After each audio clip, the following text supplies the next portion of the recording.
Hi, welcome to Old Guys Gentlemen's Flex Fountain Pens, episode number 82. And today, I'll have a little unboxing. The story behind this is that I was seeing several Facebook posts about Sailor pens, and I've known about them for a long time, but I've never had one. I have all sorts of pens in my collection, but never had a Sailor. So I asked the question, what makes a Sailor pen so special? And I got a ton of remarks. I think I did this on Fountain Pen Network Facebook page. A lot of them centered around the nice feedback of the nib. Now, I went ahead and got my first Sailor pen, and I got it from nibs.com. And my problem in life is I love flex pens. So I had them modify the nib point to like nearly a needle point with flex. So whatever special feel or feature of the nib that other people get joy out of with these Sailors, I still have yet to experience. But if I like the pen, maybe I'll just get one unmodified. So this just came in the mail today.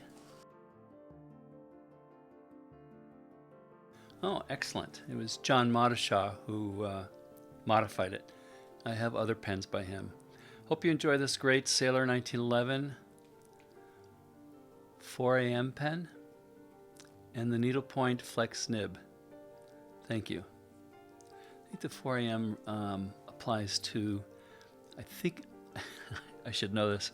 I think I ordered a demonstrator with a kind of early morning sunrise kind of blue to it. But we'll see what my memory ends up. I love the fact that they give you these nice little cards.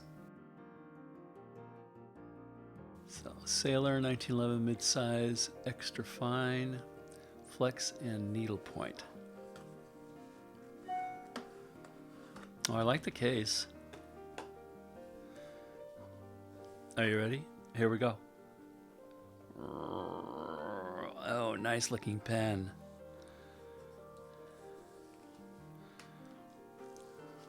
What does it come with? It comes with writing instructions,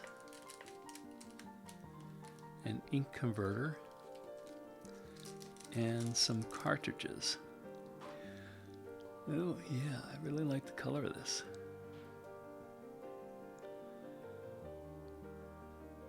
It's a very light pen.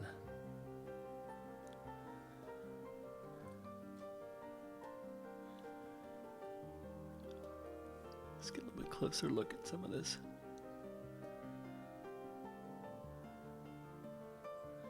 (1911) Sailor, Japan.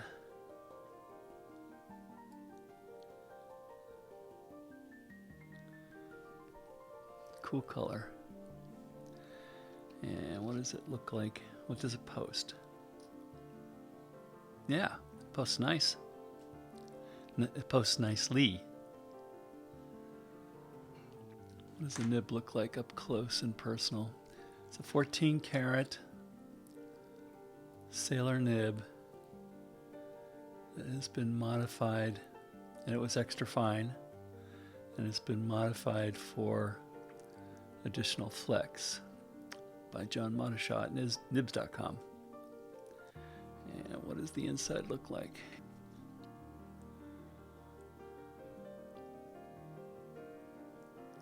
Little spring at the end. I was gonna say, with this many threads and they're pretty fine, you could probably turn this into an eyedropper. But I guess you probably can. I can give you some dimensions.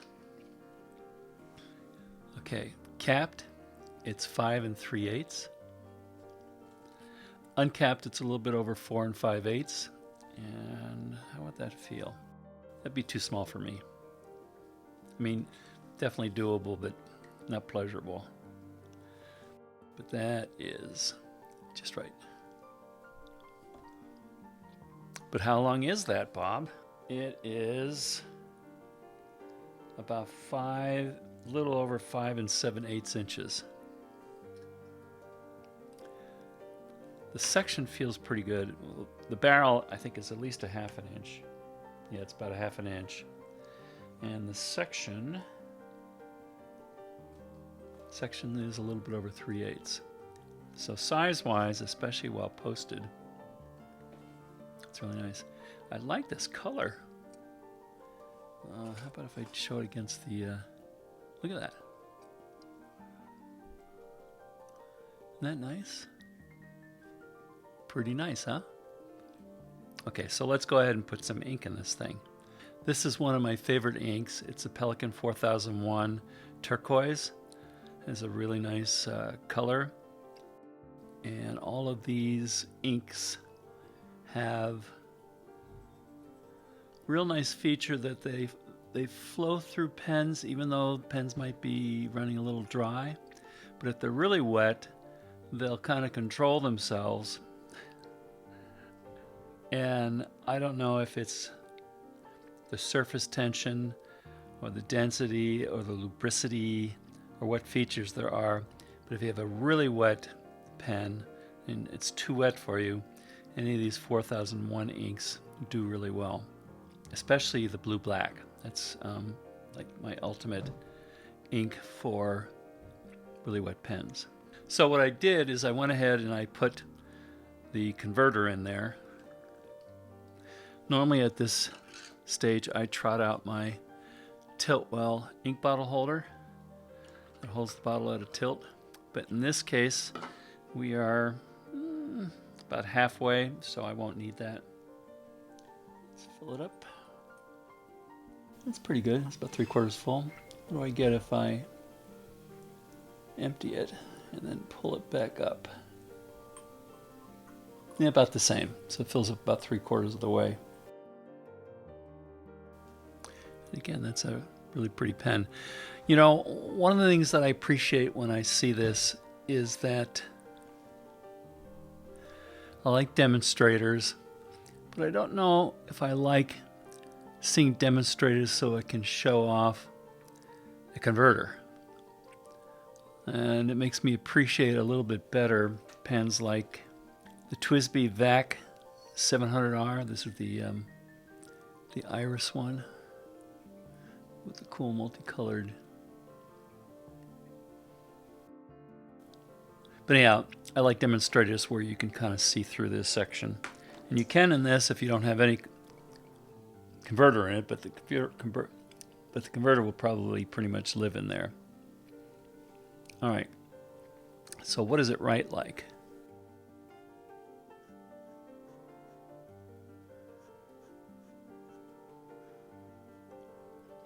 Well, those are some really small lines. So how small are they? Again, this is Richard Binder's stroke width chart that you can download for free online. I had asked for a needle point, which would mean triple extra fine. And what does that look like here? So how about thinner than that? So I'd say it's almost like this 4 extra fine from Binder. I guess, you know, I was doing that with a light hand. If I do normal strokes, yeah, it's still a little thinner. So that's nice. One of the drawbacks, though, is that it'll probably be fairly feedbacky. Let's check between, we'll check medium. Well, we can do more in medium. How about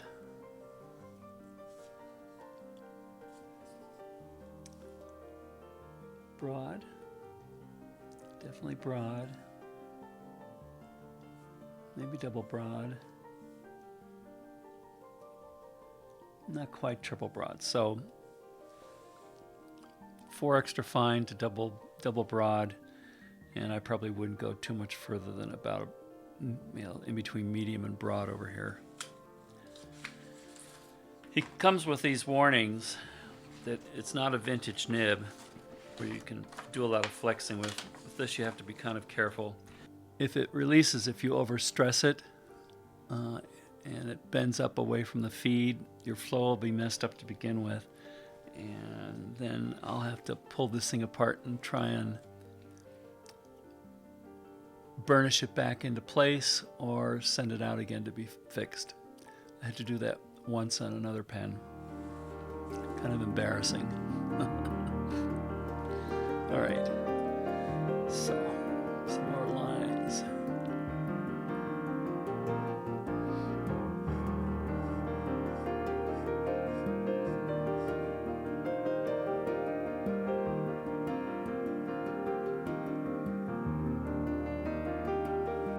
Pretty good. Not a hint of railroading there.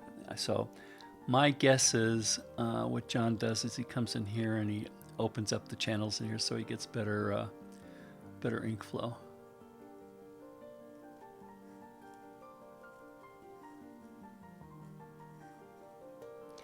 So I don't know if you could hear that, but there's more feedback than I like on this. Now that could just be because it's this fine and that's what you live with, but I have other pens that are this fine that are not that scratchy. So I'm going to go off camera for a little bit. I'm going to inspect the tip and make sure it's aligned properly. It should be. And then I'll probably polish it just a little bit. Problem with polishing is there are a couple problems. One is you could lose the fineness, and I wouldn't mind losing a little bit. Or you can do things like put baby bottoms on nib tips, and then you end up with feed issues. I think those are the two main problems that I might have problems with if I do too much. But I'm just going to try a little bit. So, coming back. Okay, I did find that the nib points were just slightly off. So I realigned those, and all I do there is I have a loop on. I basically use my fingernails to just slightly bend the edge here. Not a lot, just a tiny bit. Back when I was kind of learning how to do this, I put so much force at one point that I chipped off the end of a vintage feed. But this is kind of lazy man's way of doing it. You could pull this whole thing out and work it without hurting the feed. But that worked okay. Then the next thing I did is another one of my hobbies is folding knives, pocket knives. For instance, this is a Russian Shirogorov neon. But in any case, what I do is I sharpen, that's a dirty edge, I sharpen my own edges, and I have blocks, and for the final stages of it, I've got these, it's like diamond grit, diamond dust, self-adhering lap paper that I put on the blocks, and then I run the knives over it, and I have various, I've got 6 micron, 3 micron, 1 micron, and it goes all the way down to like 0.3 micron. So all I did, typically what I would do with other nibs is I would start at something like a 6 micron, or maybe even into the like 1500 grit, depending on how bad it is or the amount of change I want to make. And I'll do like figure eights and kind of work stuff down. But in this case, because one of the Nibmeisters of the world, John Mautashaw, did it, I didn't want to really mess up anything that he had done. So all I did was I did some light stroking back and forth like this and like this. And then I also have a little move that I created on my own where I just kind of lightly twirl it on the top here. Just gives a nice little polish. So there's still a lot of feedback, but it's not catching on the paper anymore. And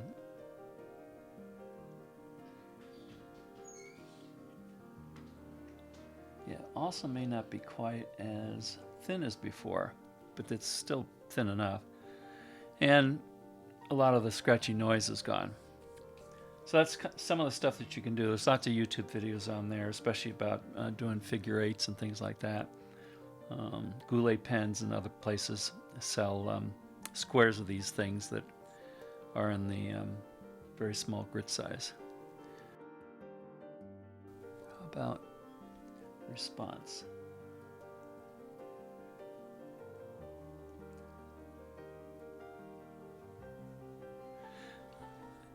Well, not as good as a vintage pen, but we'll see with the writing. You know, one of the favorite letters I like to write to see if I can get that kind of snap back. This is light, heavy, light, heavy, light. So it takes a little while to recover, but this is good. Something about the C that I like. All right, let's do a little writing.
So I think what I got was a little better than a medium flex. Doesn't take a lot of pressure, but you don't get a ton of line variation as with some other pens I have. But it's a beautiful pen, and I think I'll have lots of fun with this. Do you like the color match? Anyhow, hope you got some value out of that. Nibs.com is a good place to get pens. I think the pens are pretty well competitively priced.